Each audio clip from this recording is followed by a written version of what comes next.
Hi, everybody.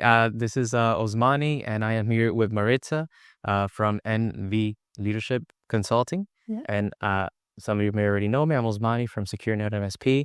And in today's video, I want to have a conversation with Maritza about what she does, which is something that I think every company needs. I'm gonna ask her some questions regarding our business. We have 14 employees, and it's something that uh, even us, when we were smaller, we still had a lot of questions. And so, welcome. Thank you for being here with us.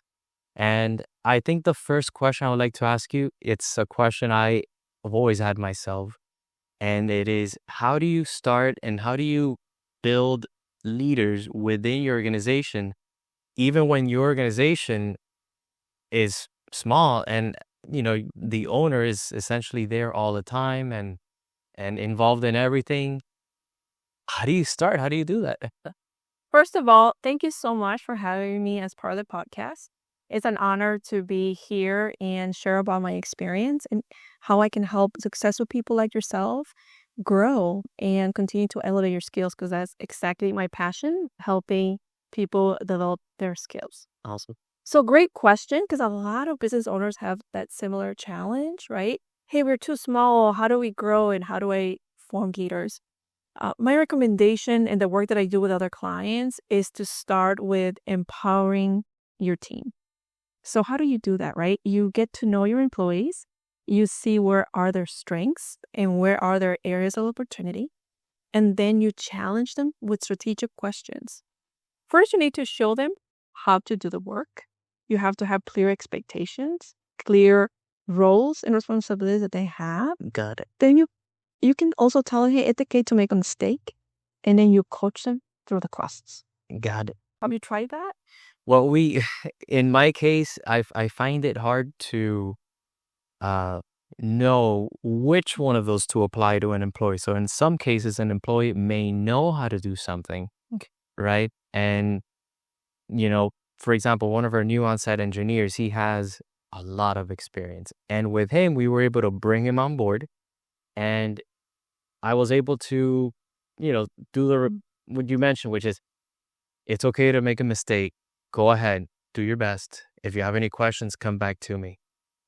This individual is, amazing in the sense that he was able to even ask me questions and make me feel confident that if he does get stuck, he'll be able to ask me. And so I was able to let go. But in some cases, there are some employees, they don't have the experience. We are putting them and transitioning them into a new role. How, how do you empower them? They're going to be afraid or they're going to make a lot of mistakes, right? How do you do that in putting them in a position where if they do make a mistake, it's not going to cause a lot of issues? Because that's the other thing. Like, could it cause issues? Could you potentially lose a client? So how would you Yeah. do that for a role that's new for them? I can talk about my personal experience. I have managed a global team in a Fortune 500 company, and I was given the opportunity to lead a technical team. And I remember that during that first meeting with the team, I was very honest and I was vulnerable. And that's a key aspect of being a leader. And I told them, hey, I will create the best culture for the best team so you can enjoy coming to work. I'm going to remove the roadblocks so you have the resources needed, but I am not technical and I need your help to step up and do your job well so then we can collaborate. So using that example, I will encourage you to let them know that it's okay to tell you if they don't know how to do something. And you can start by letting them know maybe there's something you don't know how to do or where you need their help. And then you can encourage them to step up and say, hey, it's okay to make a mistake or ask me how I can help you. But I also want you to try new things. How does that sound? It sounds good. It sounds as if I tell them it is okay to make a mistake. I'm sure they're gonna enjoy that and they're gonna feel more comfortable because it's very scary to be in a position where, oh man, if I make a mistake, I may get fired or they may not give me this opportunity. Yes. Um, my where I see some roadblocks is, again, how do you have them take that step? Because one thing is telling them, but then they may still not want to. And it's happened to me. I've given, that same explanation to some of our employees, and they're just scared to move forward. They're like, "Oh, Manny, well, I didn't know," and on top of that, they're scared to ask. Yes. My recommendation and what has worked for myself and other clients is to have a sequence of touch points with that employee or a team meeting, and you ask him how he's doing, what's going on. So build a relationship with them, get them to trust you. You can also share something that you didn't do well and tell them, hey, it's okay to make a mistake. Help them know that by telling you, you're going to help them, and it's not a weakness, because sometimes it can cost you more money if they make a mistake and they don't tell you, versus if they're open to telling you. Something else I have done is introduce the new employees to my clients and let them know, hey, I'm trying a new employee. Okay. I'm sorry they make a mistake, but I am developing them. I'm empowering program. And so maybe you can tell the client that you have a new employee and you're training them and you want their feedback on how they're doing. And then you make it part of the plan. So that way, if they made a mistake, it's a collaboration effort and you're both trying to help a person do better. Okay. I remember you mentioning something about when you're talking to the employee, and let's say the employee asks you, "Hey, Manny, how do I do this again?" And you kept saying, "Well, what would you do?" Can you talk a little bit about that? Yes, great. So at one point, I had a great leader, and I used to go to him for a lot of questions. And guess what? He always asked me, "What would you do?" Okay. And he would just keep asking the same question until I told him what I would do. And then he'll say, "Go do it." He had 100% trust in my ability. I went and did it, and it worked out. So I encourage my clients now to do the same and say, ask your employees, what would you do? How will you do it? And continue to ask them so they feel empowered. Now, what are the cons to that? Like, because that takes time, you mentioned. Yeah. Yeah. So it is okay. It is normal. You are you saying that you sort of have to go through the process? That is part. You can't give them the answer. What type of employee do you want? Do you want someone who is empowered? You want a leader? And you want someone who's going to be problem solver? Then it takes time to coach them and ask them those questions so they can come up with the answer. If you want a person that's going to follow you and do exactly what you say and continuously ask you questions, then give them the answer. So let you answer that question. Yeah. Yeah. I see myself in again, in certain scenarios, I just give them the answer because it does take long. It takes you don't have the time, or the customer's waiting or something. Yes. What would be the strategy in that case where you don't have time, right? Because there's gonna be a moment that is a scenario where that happens. I would say that always start with a set of questions that you already have rehearsed. Like, hey, what would you do? Could be a good one. Have you thought of any other option? What consequence would that decision have on the client? Have those 3 questions really rarely to go. And then if you keep asking them, guess what? They're not going to ask you again because they know you're going to ask those questions. Right. Yes, there are times when you need to give them a quick answer. But what I have done in those situations, even with my clients, is have a follow-up meeting and say, hey, how did that go? Did it work out for you? But going forward, I need you to come with solutions. Okay, that's a good example. So before so set the trend, the standard where, listen, you're gonna ask me a question, but have some solutions ready, even if it doesn't make any sense, but at least have something ready. So Yes. you may be short with time, but because they're already giving you an answer, you're gonna cut a lot of that. Great point. Something that I do with my employees is to say, what solution do you have? Before you even come to me, you need to bring me solutions. So let me choose solutions versus telling you what to do. That could be another approach. Got it. That's amazing. Now, what would you do in the case where someone, or you're, you know, giving somebody a new position, Mm-hmm. and the position doesn't really allow them to make a lot of mistakes. Okay. Are you allowed to train them? Are you allowed to, Yeah. spend a little more time that, like maybe 50, 60, 70% versus you always ask, what would you do? How? So they're not allowed to make mistakes. It'll cost a lot of money Yeah. to the company. Or you may lose a client, or Yes.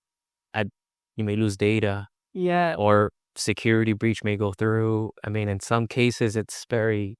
In that case, what I have done myself or recommended to other clients is to be very clear on the type of person you hire.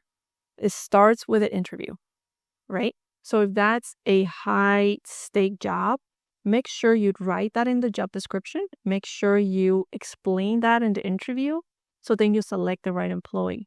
Once you select the right employee, because sometimes we make mistakes hiring, I get that. It's being very clear with onboarding. A lot of companies failed onboarding. And onboarding is when you welcome them and you explain the job and you show them the responsibilities and you give them a training plan and you're very specific on what are your expectations of them and then what they can expect from you. So usually having a strong onboarding will help with that. And then saying, hey, if you have any questions, please come with me and we can work it together. And that's when you can use those questions too if they have any follow-up. So you almost need to make sure that the person that you're putting in that position is ready for that position. So it's not so much. So it's less learning on the job. In other words, for those high risk roles. Yes, high risk, high stake, high revenue loss. You have to hire for experience. I see. If it's something that you can train for, then you probably have more leeway on that. Right. But you need to make a decision. Then they could be in a training program or session. You're not just going to throw them in the fire and expect them to, excel, because I guess doing that is bad leadership. Yes. I see. It all comes back to us as leaders. Remember that is the type of culture you create, the type of roles that you have. For some, you will hire with experience. For others, you don't. And then for those of you don't, you offer training and you offer coaching. I see. Do you see or do you notice a difference when it comes to leadership training when a company is, let's say, 5 to 10 employees, maybe 10 to 30 or 20 or 30, 40 employees, and then even higher? Are there changes that the leader has to go through or the business owner has to go through as the company is growing? Do they have to change? How does that? Wow, well, great question. And I'll say absolutely, right? If you have a small company versus a medium-sized or larger corporation, of course, you as a leader, need to change your mindset and be ready for that. And that's why having a coach is very important. Yeah. Go through those transitions. And first of all, mindset transitions, right? With the people, with employees, the more you grow, the more you have to delegate. The more partners you need to have, such as outsourcing or growing the team. Training-wise, there's great training opportunities out there. Larger corporations will have their own training. Others will hire coaching companies to come and coach their leaders and employees. It's with the small companies, I would say it relies on the owner having a coach, learning how to create a great culture in their team to attract the best people, and then how do you delegate? How do you empower them to grow? And then as you keep growing the company, it all comes down to leadership capabilities of the owner. And as the company is growing, the owners are going to start hiring what they would consider leaders, right? Because maybe they came from we have a lot of experience with law firms. And so I see some companies, as they're growing, they hire, managers, supervisors, leaders from other companies. Mm-hmm. What happens with the culture that these new managers are bringing into this company? Do they have to go through some form of training with the coach that will then align the new members? Yeah. Is there a process that has to happen, or will they just figure it out on their own? No, for sure. So at MD Leadership Consulting, I have developed a clear methodology. Is a result of my travel around the world, working with different people, cultures, corporate business owners. And I have known that if you're very clear on your purpose, because it all starts with the owner, right? Like, what is your purpose? Why did you start this company? And if that's very clear, and then from there, you can develop your vision and mission, then you're developing the culture right there and the expectations, right? So as you grow the company, you're going to connect with those managers that you are hiring who have your similar values, who share the vision, who are empowered by saying, hey, Osmany, I love your mission. What do you want to do? I want to be part of it. But then you continue to evolve and grow. And then the people you attract are going to come to you because they say, I love your vision. I want to be part of it. For example, Florida Disconnect. What attracted me to be part of the group is that you guys want to empower the next leaders and give back to the community. That's what I want to do with my business. I want to help more people be successful because my passion is people development, because I want to give back. So now we are in this room because I connected with your vision. Yeah. Same thing with your company. The more clear you are with your purpose, vision, mission, I see. You will attract the right people to you. I see what you're saying. Now, would I see some businesses when they start up, not our clients, I haven't seen that with our clients, but where their vision is just to make a lot of money. Is that an okay thing to have? You know, is any vision an okay vision, or are there some, mission and vision that you shouldn't really do that, or will ultimately end up being negative? Is there such a thing? Oh, that's a great question. So we are all in business to make money. We just make sure it Okay. right? But it has to be how you get the money. That could be the purpose, right? So like, of course, I want to make money, right? But my purpose is to help successful people elevate their leadership skills. But then the people that you lead can have a positive impact in their communities. Because believe it or not, 70% of the people in corporate and businesses are not happy with their jobs. Guess what that does to their families? Guess what does that to the community? So if I can have a positive impact on you to be a better leader, you're impacting other people. So as I share that vision with others, they're like, Maritza, I want to work with you.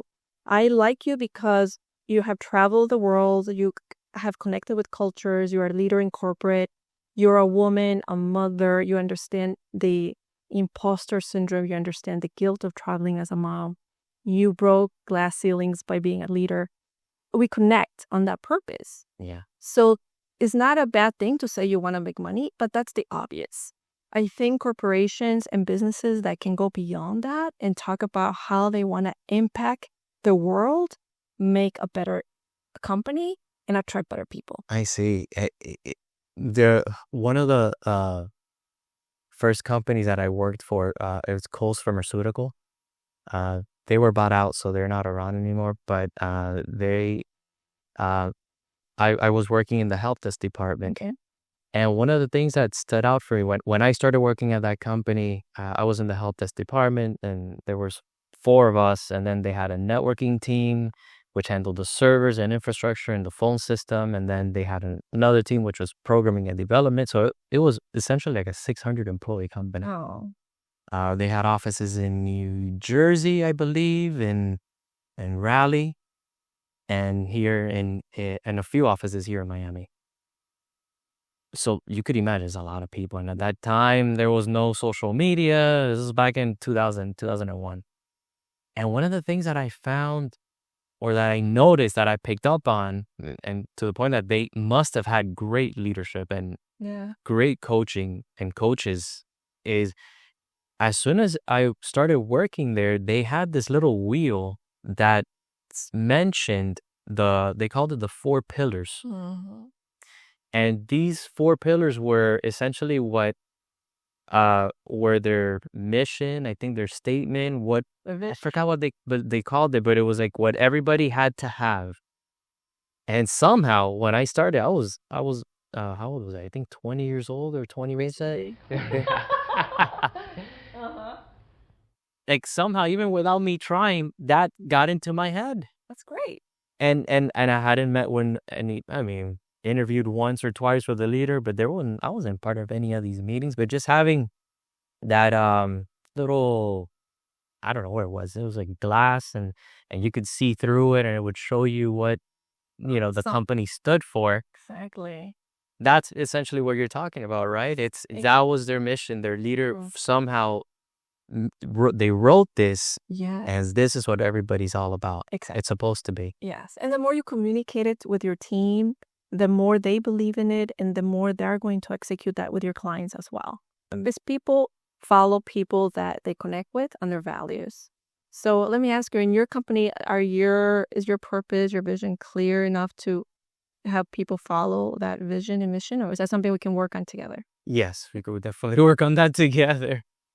And we have a pretty good culture. I mean, it's our team. They all talk to each other. They all love each other. They always help. They help each other. There's always one or two that are giving information. Hey, check out what I found out, and I documented this thing that I just figured out, and for the next person to use.